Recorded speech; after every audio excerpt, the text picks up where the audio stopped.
think that it's just difficult for some people to get past the art scene or I say comfortability a lot just because I think people are uncomfortable when they come to events in general. There's so many things to think about. So when the food is there, the food connects the art and makes it really comfortable to be there.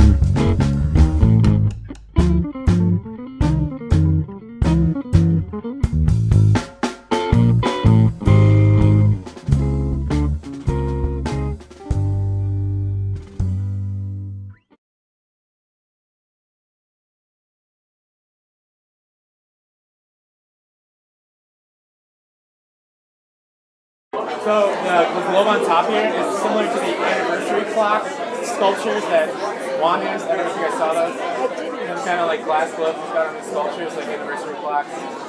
And what I'm going to do inside of here, I'm going to put some smoke in there. Oh, really? Juan's show has a lot to do with the wilderness and survival in the wilderness and thinking about like the basic things that one needs to do that. And he's using fire.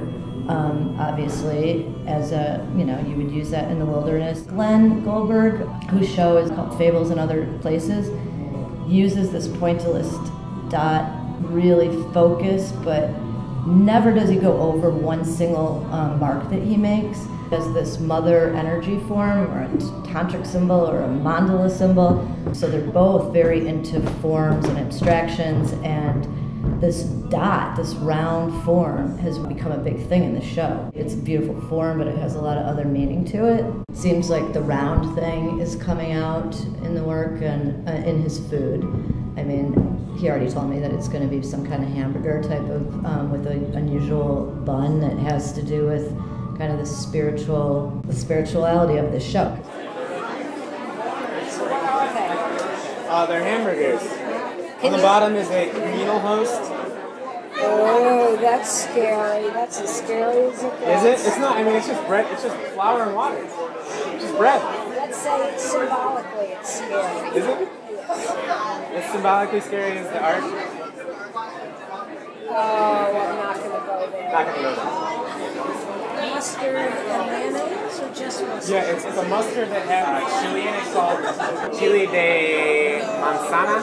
So it's an apple chili. It's sweet, but it's still very spicy as well. Apple chilies, manzano. Manzano? They were like super sweet for a minute, and then fucking set my life on fire. I love that black inside there.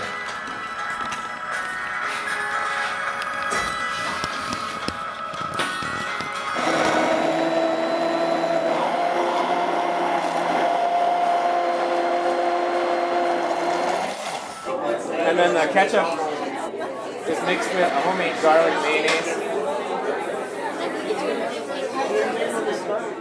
It's called lovage. It's like halfway between celery greens and parsley. It's arugula. That's if I run out of my lovage. But I never run out of lovage. That's what I tell everyone. So with the food, obviously I was thinking this is a great opportunity to use fire of some sort for Nick, and I guess he is going to use fire. I was really jealous that Juan got to use fire and I didn't, so... Would you like me to help you? No, it's okay. Thank you. You got to clean out the carb, Make sure the bowl is clean, otherwise it's not going to light. Just literally applewood. The same applewood. I like watching the entire process. All right, that's what it's all about, is the process. But it's literally applewood. The same applewood, that you'd use in a smoker or that a tree was made out of. There's a bunch of work that's made with gunshots that he staged, this kind of do-it-yourself shooting range. And he took the metal from that and he's fabricated those into really incredible pieces. Juan also got to use guns, which I didn't get to use guns, but I am using a gun now. It's called smoking gun. And we all know what the smoking gun means. Oh la la. Sure it's not dope. It's not. I promise you. Otherwise, everyone would have a really good time.